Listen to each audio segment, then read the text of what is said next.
Absolute configuration, ये हमारा आज का लेक्चर होगा। इसमें हम आर एंड एस सिस्टम या आर एंड एस नोटेशन के नाम से जानते हैं। जब हमने डी एंड एल पढ़ा था तो वो एक रिलेटिव कॉन्फ़िगरेशन था, वो एब्सोल्यूट नहीं था। रिलेटिव का मतलब वो किसी न किसी से रिलेट करके तब जाके बनाया जाता था, आप उसे एग्जैक्टली नहीं बता सकते थे। लेकिन अभी हम जो जिसके बारे में डिस्कशन करने वाले हैं वो है हमारा एब्सोल्यूट कॉन्फ़िगरेशन। इसके लिए मैंने आप लोगों को एक रूल बताया था, याद है किसी को? CIP rule. तो मैंने एक CIP रूल बताया था, अगर किसी को याद है तो ठीक है, नहीं याद है तो मैं अभी बताता हूँ। अब ये CIP रूल कब बताया गया था ये भी बता देता हूँ। CIP रूल बताया गया था जब आप लोगों को पढ़ाया गया था E एंड Z, याद आ रहा थोड़ा बहुत? तो मैं इंटेक्जन एंड जूसामैन बताया था जब कि ये साथ साथ होंगे या अपोजिट होंगे तो उस केसेस में क्या क्या करेंगे और कैसे हमें पता चलेगा वो Z है या E फॉर्म है।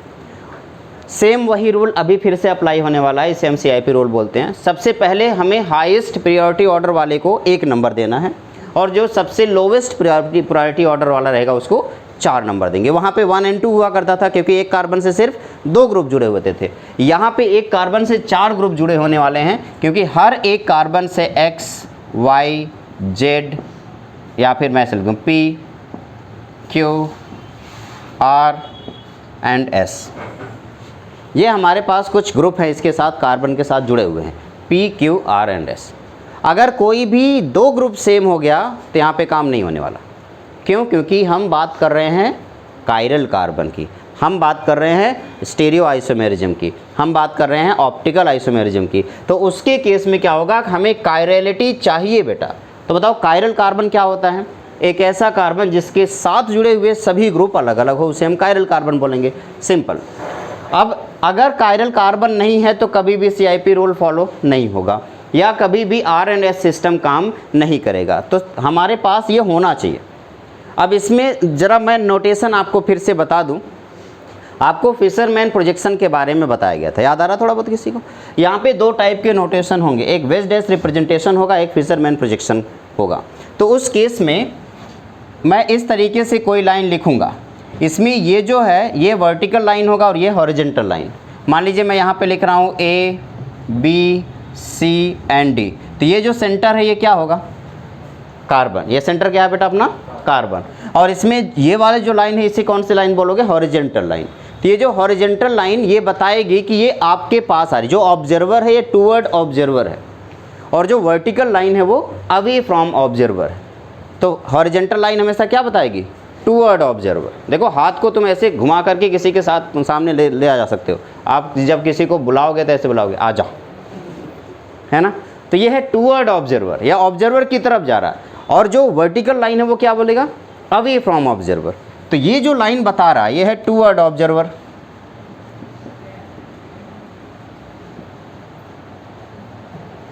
और ये है वर्टिकल लाइन जिसे बोलोगे अवे फ्रॉम ऑब्जर्वर। ये तो बेटा आपका फिशरमैन प्रोजेक्शन हो गया, वर्टिकल है। सेम इसी तरीके से अगर मैं वेज डैश रिप्रेजेंटेशन करता तो वेज डैश रिप्रेजेंटेशन में ये प्लेन में होता था और इसी के साथ एक इस तरीके से मैं लाइन बनाता था और एक इस तरीके से लाइन बनाता था। एक मैं डॉटेड लाइन से रिप्रेजेंट करता था तो एक मैं सॉलिड लाइन से रिप्रेजेंट करता था। याद आ रहा थोड़ा बहुत? अब अगर ये डॉटेड लाइन से तो बताओ अवे फ्रॉम या टूवर्ड? ये अवे फ्रॉम ऑब्जर्वर।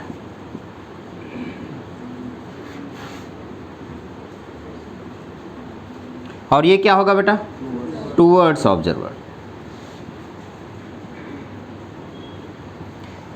तो अगर ये लिखा हुआ है तो उस टाइम पे जो हॉरिजेंटल लाइन है वो टूवर्ड ऑब्जर्वर है, जो वर्टिकल लाइन है अवे फ्रॉम ऑब्जर्वर है। और इस तरीके से कुछ लिखा हुआ है तो ये जो पोर्शन है वो अवे फ्रॉम ऑब्जर्वर है और ये जो पोर्शन है वो टूवर्ड ऑब्जर्वर। ये देखना बहुत ज़्यादा ज़रूरी है। और जब ये आप देख रहे हैं तो इस चीज़ को देखने के बाद सबसे पहला टास्क होगा आपका CIP रूल से नंबरिंग करना। तो नंबरिंग एक बार वापस से बता दूं, CIP रूल फिर से बता दे रहा हूं कि आखिर CIP रूल होता क्या है। CIP रूल के अकॉर्डिंग अगर आप कभी भी किसी भी एलिमेंट को नंबरिंग देना चाहते हैं तो जो सबसे हाईएस्ट प्रायोरिटी ऑर्डर का होगा उसको 1 नंबर दोगे। अब 4 एलिमेंट है तो 1 2 3 4 होगा। जो सबसे सुपीरियर होगा उसको क्या नाम दोगे? 1 नंबर दोगे। और जो इन्फीरियर होगा वो 2 नंबर, उसको 4 नंबर दोगे। जो सबसे लोवेस्ट होगा उसको क्या नंबर दोगे? 4। अच्छा, अगर इन केस हाइड्रोजन प्रेजेंट है तो हमेशा हाइड्रोजन किस नंबर पे आने वाला है? 4 नंबर पे आने वाला है, क्योंकि उससे ज़्यादा छोटा तो कोई एटॉमिक नंबर हो ही नहीं सकता। तो किसके बेस पे नंबरिंग देते थे? सबसे पहला नंबरिंग क्या होता था? एटॉमिक मासेस या एटॉमिक नंबर्स के बेस पे इसको हम नंबरिंग करते थे। नंबरिंग करने के लिए सबसे पहले हम देखते थे एटॉमिक मास या एटॉमिक नंबर और एटॉमिक मास। अब आप सोच रहे हो आप दोनों बातें एक साथ क्यों लिख रहे हो? या तो आप एटॉमिक मास देखोगे या तो एटॉमिक नंबर देखोगे। दोनों बातें इसलिए लिख रहा हूँ कि इन केस मान लो H, D और T लिखा नजर आए, इन सबका एटॉमिक नंबर सेम होता है 1 1 and 1। Hydrogen, deuterium and tritium, इन सबका एटॉमिक नंबर क्या होता है? सेम होता है, बट सबका मास नंबर बदल जाता है। बताओ हाइड्रोजन का मास नंबर कितना होता है? ड्यूटेरियम का और ट्राइटियम का? इस केस में आपने कहा कि सर एटॉमिक नंबर सेम है तो हम किसको सुपीरियर माने और किसको इन्फीरियर? तो उसकी केस में आपको क्या देखना पड़ेगा? Atomic mass. तो अगर आपका एटॉमिक नंबर सेम है यानी कि आइसोटोप्स हैं, उस केस में आपको क्या देखना होगा? Atomic mass. और जिसका एटॉमिक मास ज़्यादा हुआ उसको 1 नंबर, जिसका एटॉमिक मास कम हुआ उसको 2 नंबर, उससे कम वाले को 3 नंबर और उससे कम वाले को 4 नंबर। पहला टास्क था। दूसरा टास्क, अगर कभी भी पहला वाला एटम सब में सेम नज़र आए तो क्या करोगे? दूसरे एटम की तरफ प्रोसीड करोगे। और अगर दूसरा वाला एटम भी सेम नज़र आए तो तीसरे एटम की तरफ प्रोसीड करोगे। Move on second atom if first is same. अगर फर्स्ट सेम है तो आपको सेकेंड एटम की तरफ मूव करना होगा, और अगर सेकेंड सेम है तो थर्ड एटम की तरफ मूव करेगा। इस तरीके से आपको जहां एटम डिफरेंट दिख जाएंगे वहीं कंपेयर करना शुरू कर दोगे। ठीक है ना? एक और बात, अगर कभी भी कार्बन कहीं डबल बॉन्ड से जुड़ा हुआ है कार्बन के साथ, तो हम ये क्या समझ के चलेंगे? कार्बन डबल बॉन्ड कार्बन के साथ जुड़ा है, इसका मतलब हम समझ लेंगे कि कार्बन 2 कार्बन से जुड़ा हुआ है। अगर यही कार्बन ट्रिपल बॉन्ड कार्बन के साथ जुड़ा है तो हम यही क्या समझेंगे कि ये 3 कार्बन से जुड़ा हुआ है। जैसे मान low carbon triple bond nitrogen से CN लगा हुआ है, तो हम क्या समझ लेंगे कि कार्बन इस बार 3 CN से जुड़ा हुआ है, 3 नाइट्रोजन से जुड़ा हुआ है। इस हिसाब से हम कंपैरिजन करेंगे। सबसे पहले नंबर पर हमें क्या देखना चाहिए?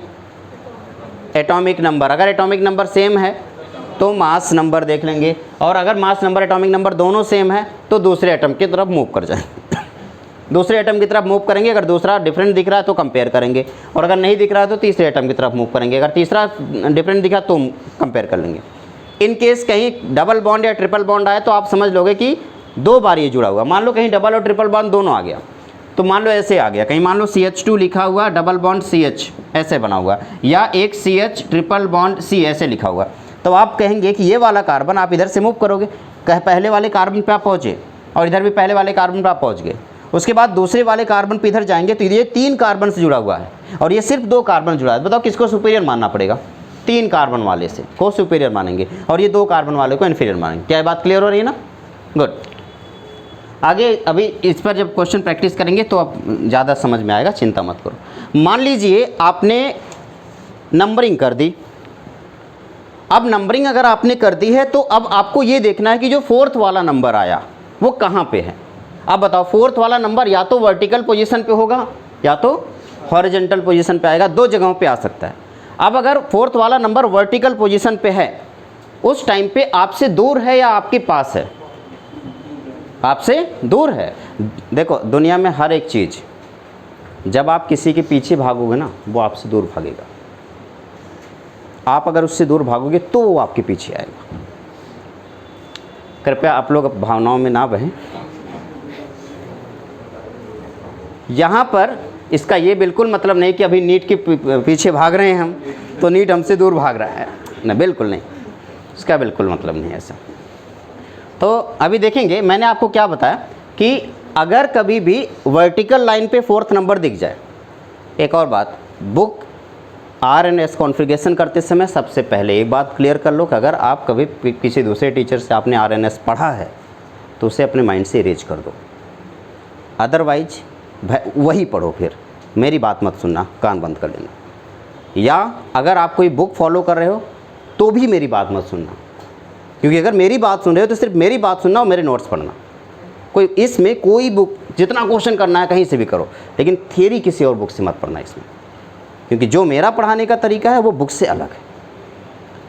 यहाँ पर अगर मुझे, अब ज़रा देखना सुनना, मैं कह रहा हूँ कि जो 4th नंबर है जैसे कि हाइड्रोजन, वो वर्टिकल लाइन पे प्रेजेंट है। क्या मुझसे दूर भाग रहा है?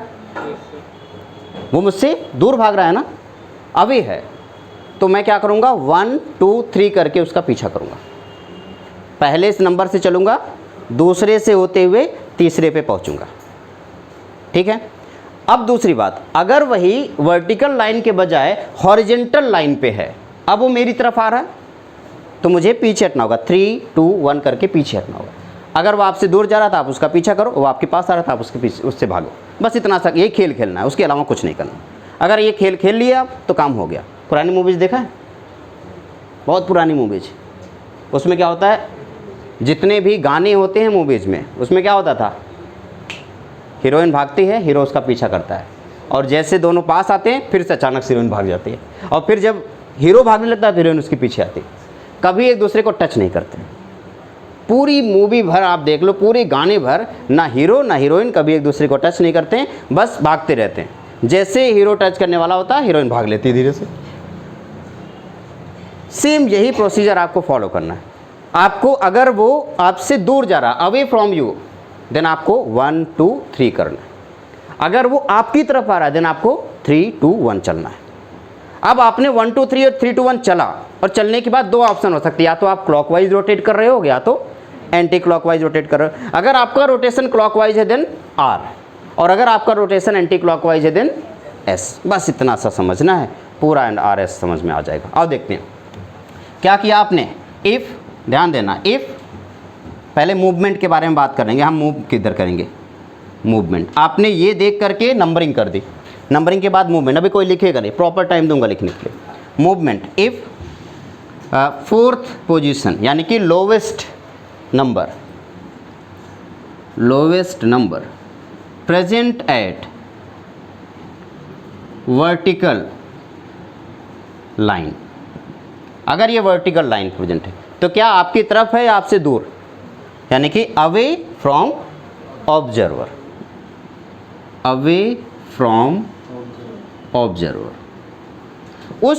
उस टाइम पर जो मूवमेंट होगा आपका, जो आपका मूवमेंट होगा वो होगा 1 से लेकर के 2 और 2 से होते हुए 3 तक जाना है। 4 रास्ते मिले ना मिले उससे कोई फ़र्क नहीं पड़ता, हमें कहाँ से चलना है, 1 से चलना है, 2 से होते हुए 3 तक पहुँचना है। लेकिन इफ़ 4 यानी कि लोवेस्ट नंबर एट, कहाँ बेटा, हॉरिजेंटल लाइन। अगर ये हॉरिजेंटल लाइन यानी कि टूवर्ड या away from you, toward observer, toward observer. अगर टूवर्ड ऑब्जर्वर है उस टाइम पे मूवमेंट किधर करोगे आप, मूवमेंट आपका होगा 3 से 2 एंड 2 से 1। मान लो आपने मूवमेंट वगैरह कर लिया, जो भी आपका मूवमेंट था आपने मूवमेंट किया। अब आपका जो मूवमेंट है या तो ये क्लॉकवाइज हो सकता है या तो एंटी क्लॉकवाइज हो सकता है। अगर ये मूवमेंट क्लॉकवाइज है तो जो कॉन्फ़िगरेशन होगा उसे R कॉन्फ़िगरेशन बोलेंगे, और अगर ये मूवमेंट एंटी क्लॉकवाइज है तो उसे क्या बोलोगे, S कॉन्फ़िगरेशन बोलोगे। क्या ये बात क्लियर हुई? अभी नहीं क्लियर हुई होगी, अभी एग्जाम्पल दूंगा तो क्लियर होगी। आइए एक एग्जाम्पल यहीं लगे हाथ समझ लेते हैं, उसके बाद मैं इसे इरेज करूंगा। मेरे पास एक यहाँ पे है Cl, ये रहा Br, ये रहा हाइड्रोजन और ये रहा OH। मुझे ये पता करना है कि ये R है या S है। तो सबसे पहला टास्क मेरा क्या होगा, नंबरिंग करना। अब नंबरिंग करने के लिए मुझे एटॉमिक नंबर देखना है। सबसे ज़्यादा एटॉमिक नंबर, ये कार्बन से O जुड़ा हुआ है, इधर कार्बन से Br जुड़ा हुआ है, ऊपर Cl और बगल में H जुड़ा हुआ है। तो अब मुझे आप बताइए कि आप मुझे एक नंबर किसको देना चाहेंगे? Br को एक नंबर देना चाहोगे तो Br को आपने एक नंबर दे दिया। क्लोरीन को क्या देना चाहोगे? 2 नंबर, तो क्लोरीन को आपने 2 नंबर दे दिया। 3 नंबर किसको देना चाहोगे? O को 3 नंबर दे दिया। और हाइड्रोजन को अब आपने क्या नंबर दिया? 4 नंबर। अब आपका जो 4 नंबर है ये वर्टिकल है या हॉरिजेंटल? वर्टिकल है या हॉरिजेंटल? हॉरिजेंटल प्रेजेंट है। अब हॉरिजेंटल में यहाँ भी प्रेजेंट हो सकता था, यहाँ भी प्रेजेंट हो सकता है, कोई बात नहीं, हॉरिजेंटल पे प्रेजेंट है। उस केस में अब जरा देखना मुझे कहाँ से चलना है। हॉरिजेंटल पे अगर ये प्रेजेंट है तो मुझे कहाँ से चलना है? 3 से चलूँगा, 2 से होते हुए 1 तक पहुँच जाऊँगा। 3 कहाँ पे है बेटा? 3 कहाँ पे? यहाँ पे। और 2 कहाँ पे है? ऊपर। और 1 कहाँ पे है?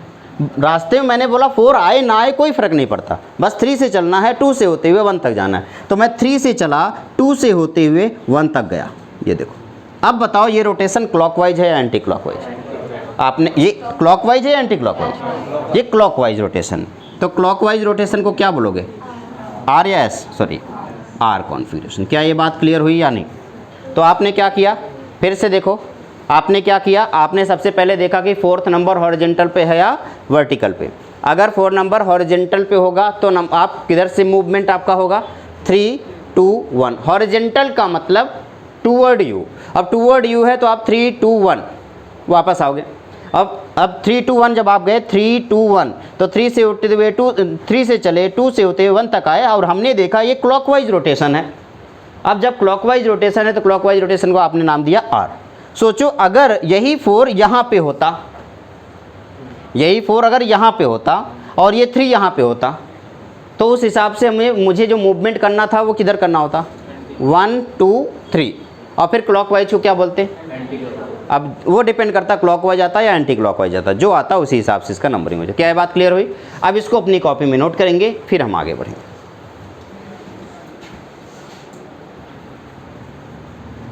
क्वेश्चन देखिए, कार्बन,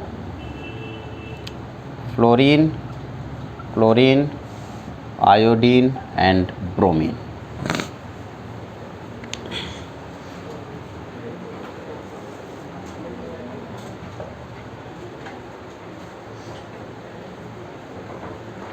तो आपने नंबरिंग के सबसे पहले 1 नंबर किसको दिया? आयोडीन को 1 नंबर दे दिया। उसके बाद ब्रोमीन को 2 नंबर, 3 नंबर किसको दिया? फ्लोरीन को, और 4 नंबर किसको दिया? फ्लोरीन को। अब आप बताएंगे फ्लोरीन कहाँ पे, हॉरिजेंटल या वर्टिकल? वर्टिकल। अब वर्टिकल है तो मूवमेंट 1 से 2, 2 से 3। अब 1 कहाँ पे है? यहाँ पे। 2 कहाँ पे है? यहाँ पे। और 3 कहाँ पे? यहाँ पे। 1 से होते हुए 1 से चला, 2 से होते हुए 3 तक पहुँच गया। बताओ रोटेशन कैसा है? Anti clockwise. एंटी क्लॉकवाइज है तो क्या हो गया? एस।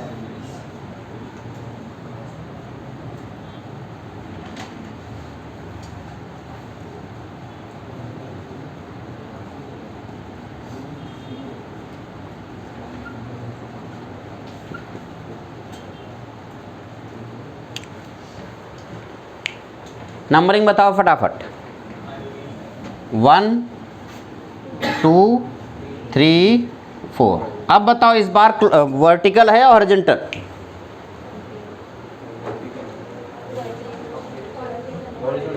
हॉरिजेंटल है। वर्टिकल है। अब बताओ ये डॉटेड लाइन क्या बता रहा है? अवे फ्रॉम ऑब्जर्वर या टूवर्ड? अब अवे वाला क्या होता है? वर्टिकल। अवे वाला क्या होता है? वर्टिकल। यानी कि ये कहाँ पे रखा हुआ? वर्टिकल। अब वर्टिकल का मूवमेंट किधर होता है? 1, 2, 3। 1 से चले, कहाँ है 1? 2 कहाँ पे है? यहाँ पे। और 3 यहाँ पे। 1 से चले, 2 से होते हुए 3 तक आए। आर या एस? आर। तो आपने कहा क्लॉकवाइज है तो ये हो गया आर। एक नोट पॉइंट मैं यहीं पे लिखा देना चाहता हूँ, अक्सर बच्चे कंफ्यूज होते हैं।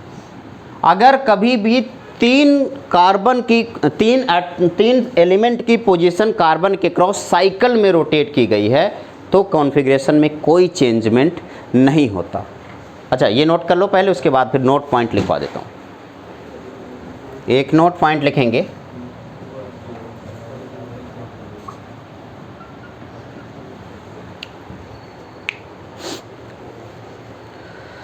change of position of any 3 substituent if change of position of any three substituent on a chiral carbon atom, on a chiral carbon atom, फिर से बोलूँ, ठीक है, change of position of any three substituent on chiral carbon atom in cyclic order, in cyclic order does not alter its configuration, does not alter its configuration। अब इसको ज़रा देखो, cyclic order का मतलब क्या हुआ।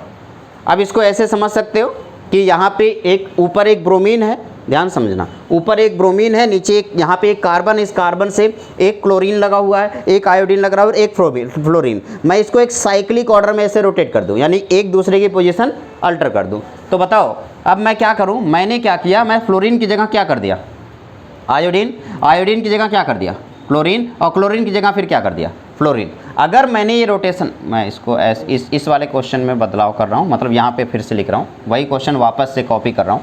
ये ब्रोमीन है, ये है फ्लोरीन, और ये है क्लोरीन, और ये रहा आयोडीन। मैं इसको डॉटेड लाइन से दिखा रहा हूँ, ठीक है। अब मैंने क्या किया, चेंजमेंट किया, एक साइक्लिक रोटेशन। अब जो चाहे वो क्लॉकवाइज हो चाहे एंटी क्लॉकवाइज, कोई फर्क नहीं पड़ता, बट साइक्लिक हो।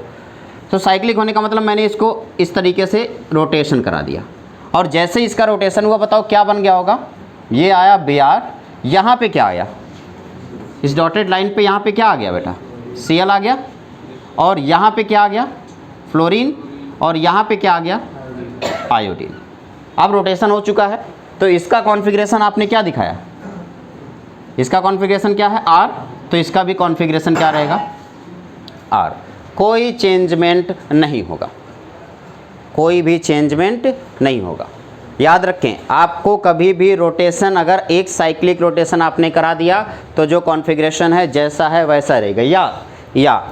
या एक दूसरा नोट पॉइंट, अगर आपने किसी दो को चेंज कराया है, उसकी पोजीशन चेंज किया और दूसरे की भी पोजीशन चेंज की, जैसे अगर सेम इसी में, ध्यान से सुनना, सेम यही क्वेश्चन मैं फिर से बदल दूं और यहाँ पे रखूं फ्लोरीन, ये रहा आयोडीन, ये रहा क्लोरीन।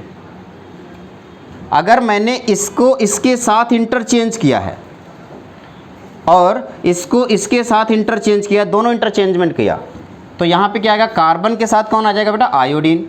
यहाँ पे आयोडीन की जगह पे क्या आ गया ब्रोमीन, ब्रोमीन की जगह आयोडीन, आयोडीन की जगह ब्रोमीन। यहाँ पे क्या आ गया क्लोरीन, और यहाँ पे क्या आ गया फ्लोरीन।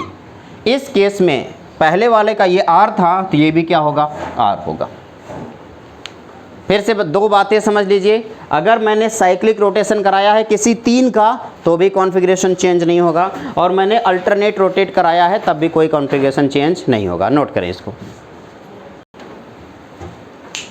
नोट कर लिया बेटा।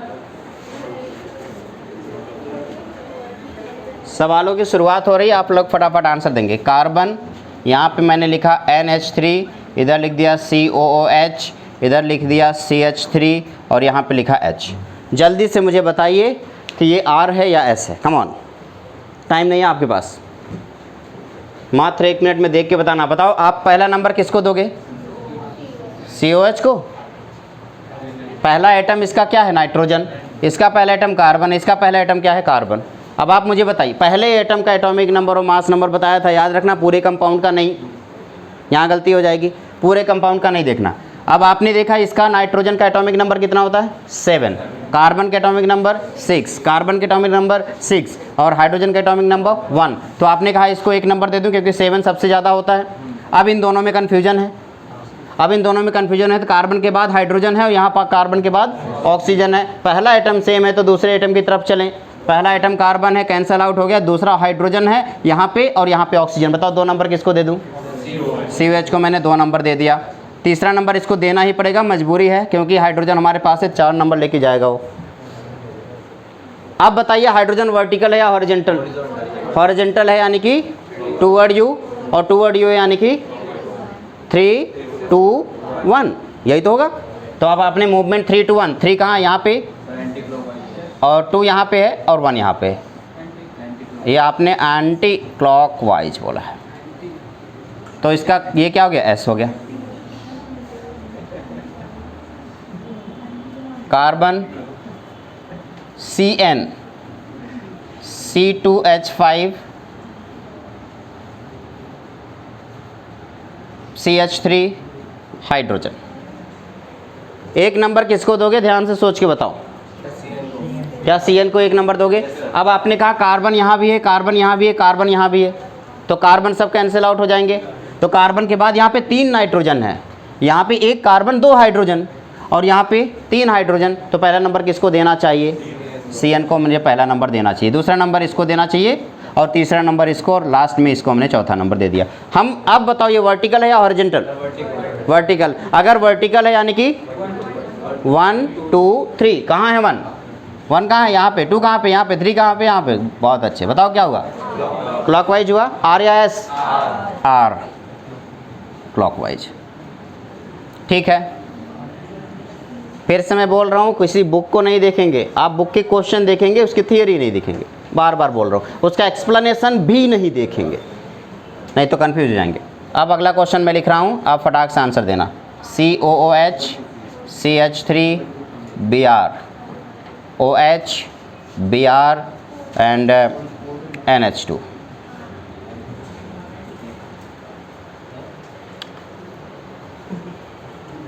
अब आपको इस टाइप का जो क्वेश्चन आएगा वो कैसे सॉल्व करेंगे। इसमें सबसे पहले बताओ, इसको सिंपल लिख दूं अगर मैं, सिंपल जैसा आप चाहते हो। कहाँ से? COH से, C double bond O OH, आगे क्या आया? एक C, और इस C के साथ एक CH3 है और एक Br लगा हुआ, हाँ या ना? और उसके बाद फिर से एक आया कार्बन, और इस कार्बन के साथ क्या है बेटा? एक OH लगा है और एक Br लगा हुआ है। फिर इसके बाद क्या है? NH2। क्या यही है? हाँ या ना? अब बताओ नंबरिंग किधर से होगा? 1 2 एंड 3। अब इसमें इसको एक नंबर देखो, 1 2 एंड 3 ये बता रहा है इसकी नंबरिंग, ये इसकी नंबरिंग बता रहा है। आप लोग पहले CIP रूल के हिसाब से, अब आपके पास ये कायरल कार्बन है, हाँ या ना? एक कायरल कार्बन यहाँ पे, हाँ या ना?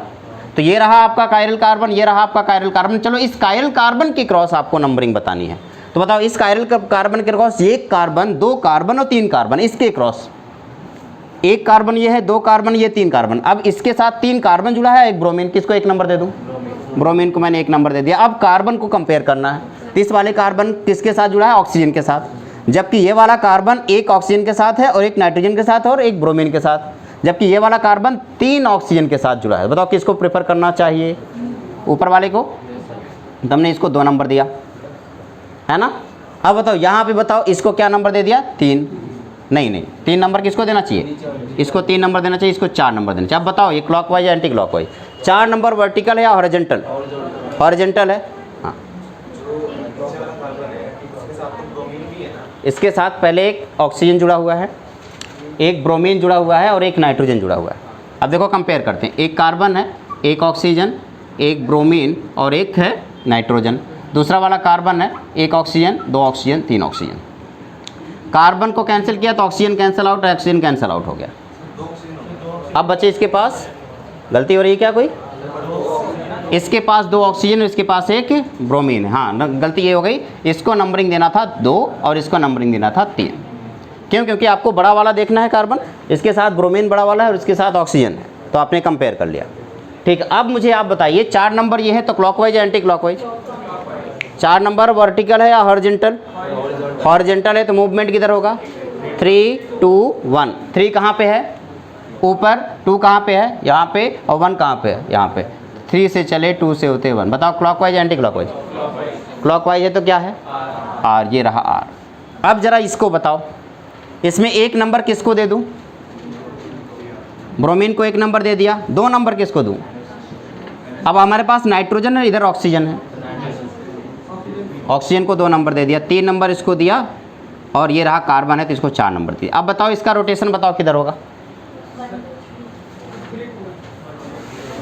अब ये 4 नंबर कहाँ पे है? वर्टिकल है, और वर्टिकल है तो मूवमेंट 1 2 3, तो 1 किधर है? यहाँ पे। 2 किधर है? यहाँ पे। 3 किधर है? यहाँ पे। तो यहाँ से चले, क्या ये भी क्लॉकवाइज है? तो ये भी क्या हो गया? R। अब जरा इसके ऑप्शन देख लो, ये तो क्वेश्चन था, अब इसके ऑप्शन। पहला ऑप्शन 2R 3R, दूसरा ऑप्शन 2R 3S, तीसरा ऑप्शन 2s3r, चौथा ऑप्शन 2s3s। आप बताओ इसमें से कौन सा ऑप्शन होगा? 2r 3r। ये 2 और 3 कहाँ से आया? ये वाली नंबरिंग, ये वाली नंबरिंग है। दूसरे नंबर पे ये है ना, ये वाला दूसरे नंबर पे है, इसका रोटेशन r है तो 2 नंबर पे r। ये वाली नंबर, ये तीसरे नंबर पे ये वाला पॉइंट है, इसका रोटेशन है तो ये r। क्या ये बात क्लियर हो गई? ये सबसे टफेस्ट क्वेश्चन है इस टाइप के जो आइसोमेरिज्म का। अगर ये समझ लिया तो सिंपल वाले आराम से आ जाएंगे। अच्छा, मैं गलती हो गई, मैं सबसे पहले टफ क्यों ले लिया।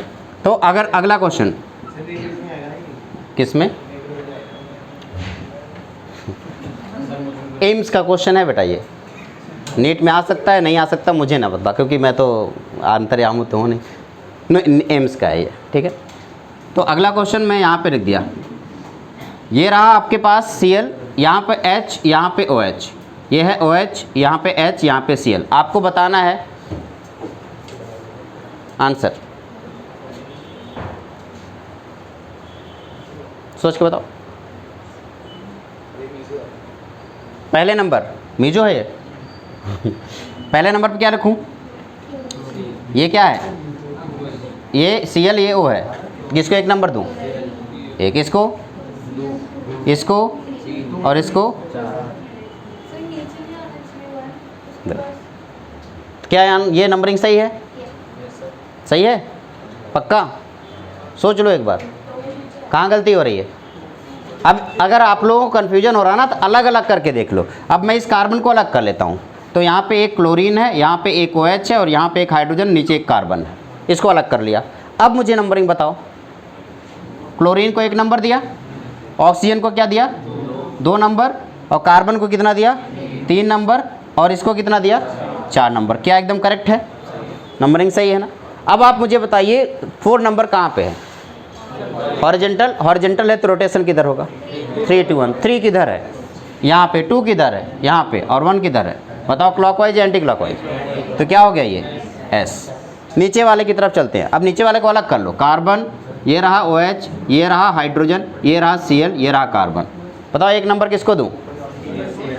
1। इसको, इसको, इसको, फिर से वही 3 to 1। 3 किधर है? 2 किधर है? और 1 किधर है? ये क्लॉकवाइज है एंटी क्लॉकवाइज? Anti clockwise. ये एंटी क्लॉकवाइज है और ये क्लॉकवाइज है। अगर ये क्लॉकवाइज है तो क्या होगा? एक ही कंपाउंड में S भी है और R भी है, और अगर S भी है और R भी है तो रोटेशन होगा क्या? जितना 50% S है तो 50% R है, तो इसी को हम बोलते हैं मीजो। मीजने वाला मीजो, MESO, मीजो।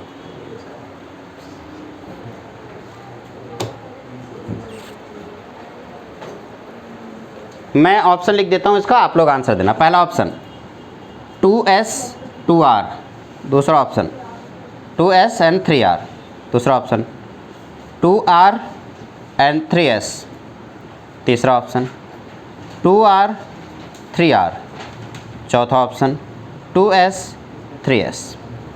ये 4 ऑप्शन है, आपको देखना है और उसके बाद इनका आंसर देना।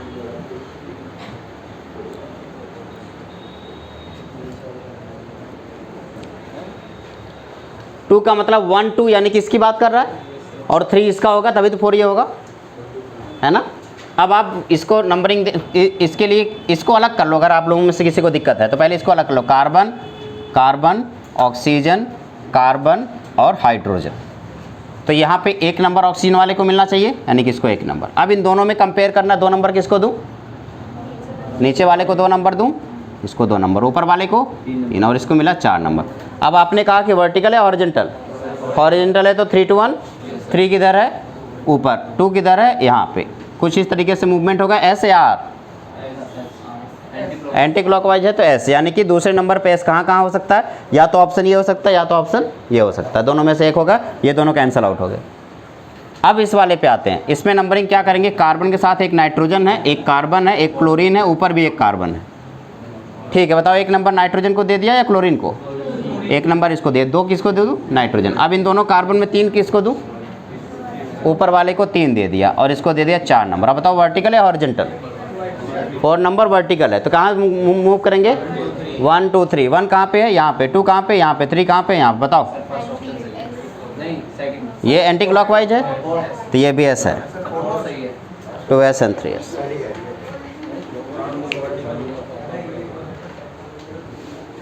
नोट करें इसे। देखेंगे calculation of geometrical isomerism, number of geometrical isomerism.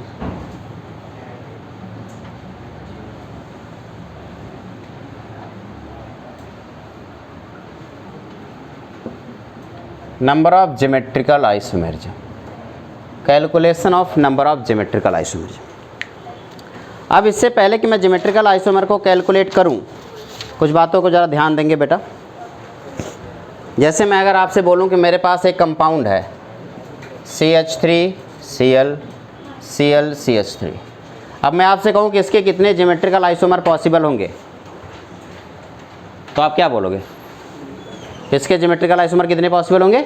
2 possible होंगे, एक सिस और एक ट्रांस। तो इसका नंबर ऑफ ज्योमेट्रिकल आइसोमेरिज्म कितना हो जाएगा बेटा? 2। एक सिस होगा और एक ट्रांस होगा। लेकिन अगर मैं आपसे पूछूं कि इसका नंबर ऑफ ज्योमेट्रिकल आइसोमर कितना होगा, तो भी आपका आंसर होगा नंबर ऑफ ज्योमेट्रिकल आइसोमर का कितना होगा? आपने कहा 2। लेकिन अगर मैं आपसे ये पूछूं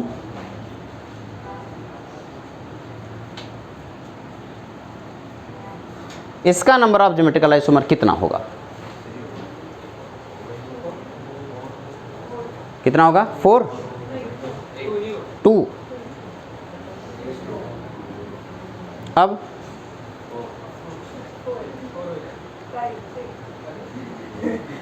ये इतना आसान नहीं।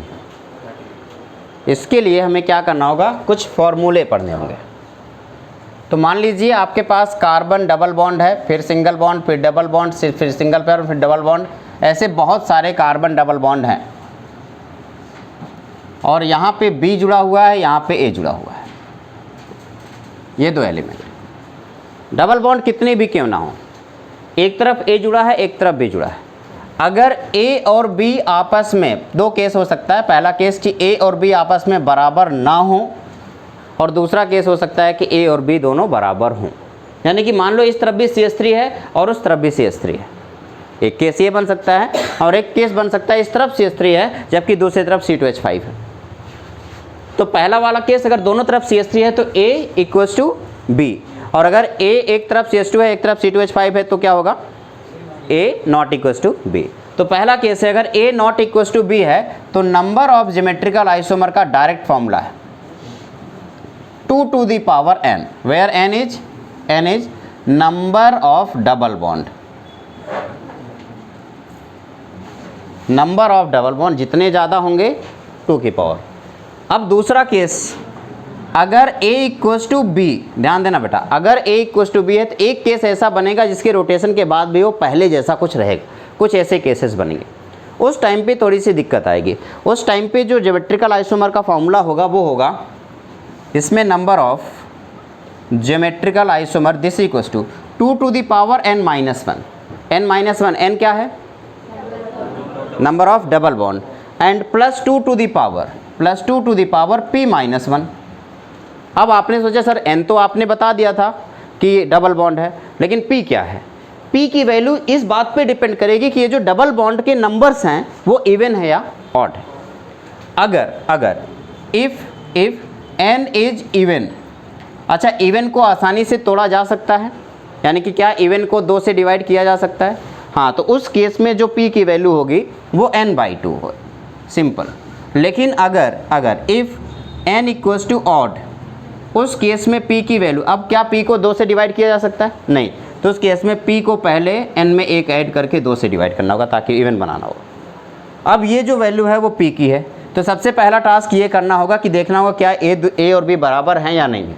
अगर a और b बराबर हैं, ये फॉर्मूला यूज करेंगे नंबर ऑफ ज्योमेट्रिकल आइसोमर। जरा इस वाले को, अब आपको ये क्वेश्चन का आंसर आप दे सकते हो। जल्दी मुझे बताओ, total number of double bond कितने हैं? 2, और यहाँ पे भी CH3 है और यहाँ पे भी CH3। क्या A और B बराबर हैं? A और B बराबर है, और n की वैल्यू क्या हो गई? 2। तो बताओ P की वैल्यू क्या आ जाएगी? 2/2 यानी कि 1। अब फटाक से नंबर ऑफ ज्योमेट्रिकल आइसोमर बता दो। 2 to the power 2 minus 1 plus 2 to the power 1 minus 1। Answer कितना आ गया? 3।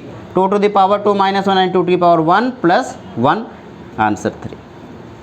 किसी की पावर 0 होगी तो आंसर कितना आएगा? 1। तो ज्योमेट्रिकल आइसोमर कितने हो गए? 3। लेकिन अगर यही क्वेश्चन थोड़ा सा मॉडिफाई होके ऐसे होता,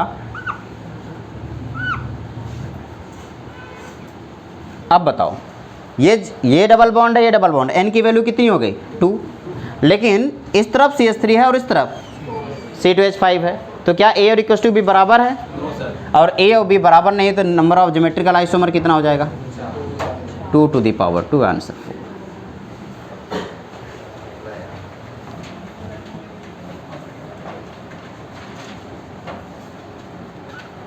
इस क्वेश्चन का आंसर, करेक्ट आंसर सबसे पहले देने वाले को 50 रुपए का चॉकलेट।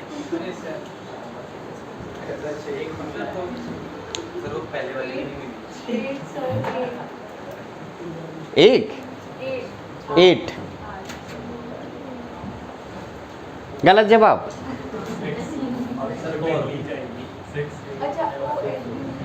Answer is 2। कैसे पता चला? क्या ये वाला डबल बॉन्ड काउंट होगा? क्या ये डबल, अभी सब लोग 2 4 6 से बता देते, कोई किसी न किसी का आंसर आता है। अब बताओ ये वाला डबल बॉन्ड क्यों नहीं काउंट होगा? क्योंकि इसके पास H और इसके पास H है और एक ही कार्बन पे 2 सेम ग्रुप जुड़े होते हैं, तो कभी भी वो ज्योमेट्रिकल आइसोमर शो नहीं करता। दैट्स वाई इस डबल बॉन्ड को हम एक ही तरह काउंट करेंगे, डबल बॉन्ड नहीं काउंट करेंगे। और सेम इसी तरीके से इधर भी है, इसको भी डबल बॉन्ड नहीं काउंट करेंगे। सिर्फ हमारे पास एक ही डबल बॉन्ड है, n इक्वल टू क्या हो गया? 1। इस बार जो 2 डबल बॉन्ड हैं, ये डबल बॉन्ड कभी भी ज्योमेट्रिकल आइसोमर शो नहीं करने वाले। क्यों? क्योंकि उनके साथ जुड़े हुए 2 हाइड्रोजन सेम एलिमेंट है, और जब भी कभी 2 हाइड्रोजन सेम होते हैं या फिर 2 सेम एलिमेंट एक ही कार्बन जुड़े होते हैं, तो कभी ज्योमेट्रिकल आइसोमर पॉसिबल नहीं होता। तो इसका आंसर कितना हो गया? 2। क्यों? क्योंकि एक ही अकेला आपके पास डबल बॉन्ड है। सिंपल ना। जब एक सिंगल डबल बॉन्ड होगा तो हमेशा आंसर कितना आएगा? 2। एक सिस और एक ट्रांस। चलो इस वाले क्वेश्चन का आंसर देना।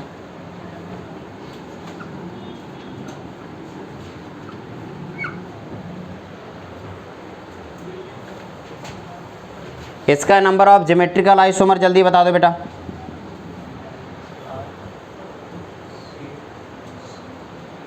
एट। क्या ये डबल बॉन्ड काउंट होगा? नहीं होगा। तो कितने डबल बॉन्ड? 1 2 और 3। क्या A और B बराबर हैं? नहीं। तो आंसर क्या हो जाएगा? 2 टू द पावर 3। आंसर क्या होगा? 8।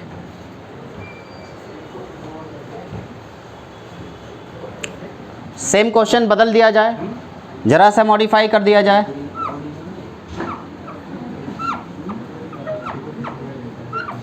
अब बताओ क्वेश्चन का आंसर क्या होगा? फिर भी 8 होगा। क्या इस बार A और B बराबर हैं? क्या A और B बराबर हैं? अब A और B बराबर हैं तो आपने n की वैल्यू कितनी कैलकुलेट की? 3। तो P की वैल्यू कितनी आएगी? n की वैल्यू 3 है तो P की वैल्यू कितनी आएगी? तो आपने कहा 3 + 1/2 यानी कि 2। अब n की वैल्यू भी पता चल गया, P की वैल्यू पता चल गया। ज्योमेट्रिकल आइसोमर कितना आ जाएगा बेटा? 2 to the power 3 - 1 plus 2 to the power 2 - 1। तो 2 to the power 2 plus 2 to the power 1, तो आ गया 4 + 2, आंसर 6।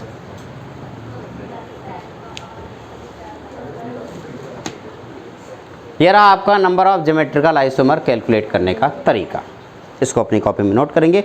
फिर ऑप्टिकल आइसोमर कैलकुलेट करने का तरीका बताया जाएगा। लिखेंगे calculation for number of optical isomerism. आप इसमें सेम यही प्रोसेस यहाँ पे यूज करेंगे। पहले नंबर पे या तो A और B इक्वल नहीं होंगे, और अगर A और B इक्वल नहीं हुआ तो नंबर ऑफ ऑप्टिकल आइसोमेरिज्म क्या होगा? 2 to the power n। Simple. Where n is number of chiral carbon. दूसरे नंबर पे अगर A और B इक्वल हो गए अब ए और बी इक्वल हो गया तो उसमें मेजो फॉर्म आएगा क्योंकि सिमेट्री आ जाएगी। तो उस केस में number of D and L form जो आएगा, तो number of D and L यानी कि ऑप्टिकल आइसोमर होगा 2 to the power n-1 और नंबर ऑफ मीसो फॉर्म आ जाएगा 2 to the power n/2-1। लेकिन ये तब आएगा जब n की वैल्यू इवन है, क्योंकि इवन है तो काम हो जाएगा। और अगर n की वैल्यू ऑड है तो number of d and l form जो आएगा वो आएगा 2 to the power n-1 minus 2 to the power n-1/2 और इसका मेजो फॉर्म आएगा 2 to the power n-1/2। Total two the power n-1 होगा, उसमें से मेजो वाला सब्ट्रैक्ट कर देंगे तो डी एन एल आएगा। और n जब ऑड होगा। ग्लूकोज फ्रक्टोज सबने सुना है नाम, स्ट्रक्चर भी जानते होंगे। तो अगर मैं आपसे कहूँ कि मेरे पास ग्लूकोज है, मैं चाहता हूँ कि आप में से कोई मुझे बताए कि इसके टोटल आइसोमर कितने बनेंगे। ग्लूकोज के टोटल आइसोमर्स कितने बनने वाले? तो आप सबसे पहले ग्लूकोज का फॉर्मूला बताओ बेटा। C6H12O6 यही होगा। तो CHO COHH COHH COHH 1 2 3 4 COHH 5 CH2OH 6। अब आप मुझे बताइए इसमें total number of chiral carbon कितने हैं, काउंट करके बताइए। क्या 6 है? 6 हैं। एक कायरल ये दिख गया, एक कायरल ये दिखा, एक कायरल ये दिखा और एक कायरल ये दिखा। ये तो CH2OH है ना, ये तो कायरल हो ही नहीं सकता। क्यों? क्योंकि इसके साथ 2 हाइड्रोजन जुड़ा है तो ये कायरल नहीं हो सकता। और ये CHO है तो CHO तो वैसे भी कायरल नहीं हो सकता। तो आपके पास टोटल कितने कायरल कार्बन है? तो क्या A और B बराबर है बेटा या अलग अलग है? A और B अलग अलग है। और A और B अगर अलग अलग है, नंबर ऑफ ऑप्टिकल आइसोमर क्या हो जाएगा टोटल? क्या कोई मेजो फॉर्म बनेगा? क्या कोई मेजो फॉर्म बनेगा? नहीं। क्यों? क्योंकि मेजो तब बनेगा जब A और B बराबर हो। तो इसमें कोई मेजो फॉर्म नहीं बनेगा। Number of geometrical isomer sorry optical isomer कितना हो गया? 2 to the power 4। आंसर कितना है? 16। यानी कि 8 D फॉर्म बनेंगे और आप 8 L फॉर्म बनेंगे। कैसे बनेंगे ये भी बता देता हूँ। एक बार सब में OH एक तरफ लगा दो, लगा दिया, फिर उसका मिरर इमेज ले लो। फिर उसके बाद एक OH को, एक कायरल कार्बन के OH को स्विच करो, फिर उसका मिरर इमेज ले लो। फिर दूसरे को स्विच करो, उसका मिरर इमेज ले लो। फिर तीसरे को स्विच करो और उसका मिरर इमेज ले लो। फिर इस वाले को रहने दो और इसको स्विच करो और उसका मिरर इमेज ले लो। इस तरीके से टोटल 8 बार ये स्विच होगा और उसका मिरर इमेज बनेगा तो 16 बन जाएगा। 16 बायोमोलिक्यूल आपको जब पढ़ाया जाएगा बायोलॉजी में तो बताया जाएगा इसके बारे में। पढ़ा दिया गया तो ये तो बता दिया गया होगा कि इसके कितने आइसोमर बनेंगे? 16 आइसोमर्स। ठीक है। अब मैं छोटे छोटे सवाल पूछ रहा हूँ, छोटे छोटे। ये तो अचानक से बड़ा सवाल आ जाता है आप लोगों के सामने, आप डर जाते हो। छोटे छोटे पूछ रहा हूँ। इस वाले क्वेश्चन का आंसर देना।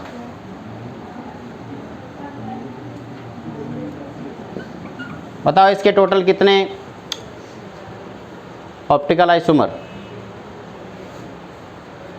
कितने कायरल कार्बन है? तो फिर क्या सोचना क्या है इसमें? एक सिंगल कायरल कार्बन है तो 2 ही ऑप्टिकल आइसोमर बनेगा, एक D और एक L। तो नंबर ऑफ ऑप्टिकल आइसोमर कितने हो गए बेटा? 2, एक D फॉर्म और एक L फॉर्म। लेकिन अगर इसी क्वेश्चन को मैं थोड़ा सा मॉडिफाई करूं, COH OH H CH OH and COOH। अब बताओ क्या इस बार A और B बराबर हैं? N की वैल्यू कितनी है? और A और B बराबर हैं तो आपका आंसर क्या आ जाएगा? D and L। D and L कितने बनेंगे बेटा? 2 to the power 2 - 1 यानी कि 2। और मीजोफॉर्म कितने होंगे? 2⁻n/2 - 1 कितना आ जाएगा? तो एक मीजो बनेगा और 2 DNL बनेंगे। टोटल कितने बनेंगे? 3 बनेंगे।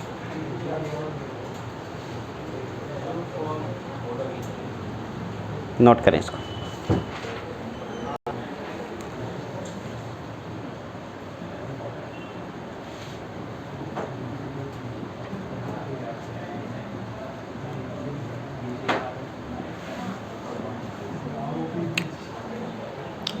बताना बेटा, क्या A और B बराबर है? बराबर है क्या? नहीं। कायरल कार्बन कितने हैं? तो 2⁻, कितना आंसर आया? चारों बना के दिखा दूं क्या? जरूरत नहीं है ना।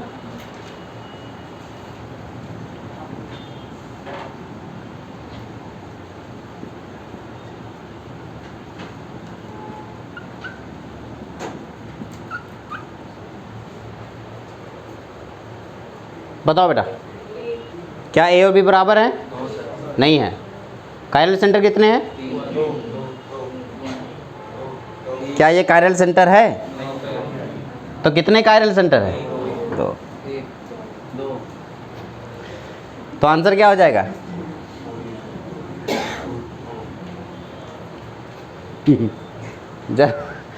जरा सा अंतर होता है। एक जैसे दिखने वाले क्वेश्चन बहुत कंफ्यूज करते हैं।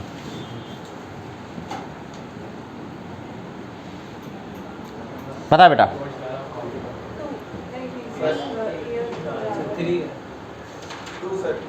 कितना आ गया आंसर है? जब एक ही कायरल सेंटर है तो कुछ देखना ही नहीं है, सीधा आंसर कितना है।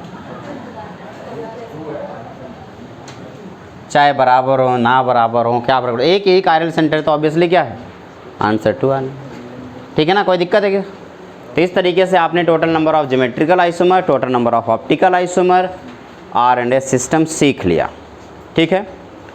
आज का लेक्चर अगर कब नीट वाले बच्चों को समझ में नहीं आया, देन इट्स ओके। आज का लेक्चर प्रॉपर सब आखिरी लेक्चर था, प्रॉपर जेई के लिए था। और अगर मैं पहले आपको बता देता तो आप भाग जाते उठ के।